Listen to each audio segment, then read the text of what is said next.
HMPV એટલે કે human મેટાન્યુમોવાયરસ. Corona ગયા પછી જ્યારે પણ આપણે ન્યૂઝપેપરમાં સમાચાર સાંભળીએ કોઈ વાયરસ વિશે ત્યારે આપણને એકદમ ડર લાગે છે. HMPV એ RNA વાયરસ છે. આ વાયરસનો ચેપ માણસને, જે દર્દીને આ વાયરસનો ચેપ હોય એ છીંક ખાય કે ઉધરસ કરે ત્યારે જે હવા હોય એમાં એ વાયરસ રિલીઝ થાય છે અને જો આપણે એના કોન્ટેક્ટમાં હોઈએ તો આપણા શ્વાસમાં એ વાયરસ જાય છે. એટલે કે આ વાયરસ છે ને શ્વાસથી ફેલાય છે. જે દર્દીને ઇન્ફેક્શન હોય એને છીંક આવે કે મોઢે હાથ રાખ્યો હોય તો એનાથી એના હાથમાં વાયરસ ચોંટી જાય. આ દર્દી બીજા કોઈ સાથે હાથ મિલાવે અને એ જો હાથ મિલાવનાર વ્યક્તિમાં એ વાયરસ આવી જાય અને પછી મોઢાના ભાગમાં લઈ જાય તો પણ ચેપ થઈ શકે છે. અને સરફેસ એરિયામાં જો કે વાયરસ હોય એમાં હાથ આપણે અડાડીએ અને હાથ મોઢા આગળ લઈ જઈએ તો પણ આનું ઇન્ફેક્શન લાગે છે. કે આ વાયરસનું ઇન્ફેક્શન મોટા ભાગે નાની ઉંમરના બાળકોમાં અને વૃદ્ધોમાં એટલે કે 60 વર્ષથી ઉપરના લોકોને લાગે છે.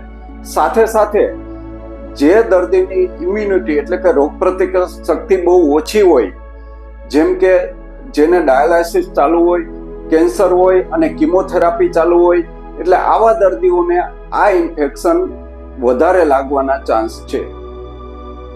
HMPVના લક્ષણો છે શરૂઆતમાં તાવ આવવો, માથું દુખવું, કળતર થવું. જેમ કે બીજા કોઈ પણ વાયરસ હોય, માની લો કે કોરોના હોય કે સ્વાઇન ફ્લૂ હોય, એના પણ સેમ લક્ષણો છે.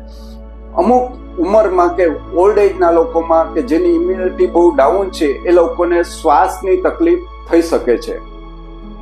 HMPV વાયરસની તપાસ કોરોનાની જેમ જ નાક અને મોઢાના ભાગમાંથી સ્વેબ લઈ અને એનું RT-PCR થી તપાસ કરવામાં આવે છે. HMPVની સારવાર આમ કોઈ સ્પેસિફિક એન્ટીવાયરલ ડ્રગ નથી, પણ તાવ આવે તો તાવની દવા લેવી, માથું દુખે તો માથાની દવા લેવી અને ખાસ કરીને આરામ કરવો, વધારે પાણી પીવું અને પ્રોટીન વાળો ખોરાક ખાવો. જે બધા જ વાયરલ ઇન્ફેક્શનમાં કોમન ટ્રીટમેન્ટ છે.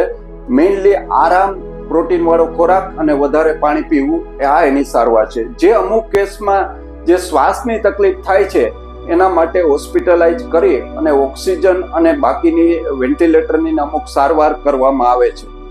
આ વાયરસથી બચવા માટે જેમ કોરોના આપણે ધ્યાન રાખતા એવી રીતના ડિસ્ટન્સ રાખવું, છીંક કે ઉધરસ આવે ત્યારે મોઢા આગળ રૂમાલ રાખવો, કોઈ સરફેસ એરિયા ઉપર આપણે અડવું નહીં, વારંવાર નાક કે મોઢાના ભાગમાં આપણો હાથ ન લઈ જવો અને સાથે સાથે વધારે પાણી પીવું, પ્રોટીન વાળો ખોરાક ખાવો, પૂરતા પ્રમાણમાં ઊંઘ લેવી. જો આ બધું આપણે કરશું તો આપણે હંમેશા રોગ પ્રતિકારક શક્તિ આપણી બિલ્ડઅપ થશે અને આપણે રોગ રહિત રહી શકશું.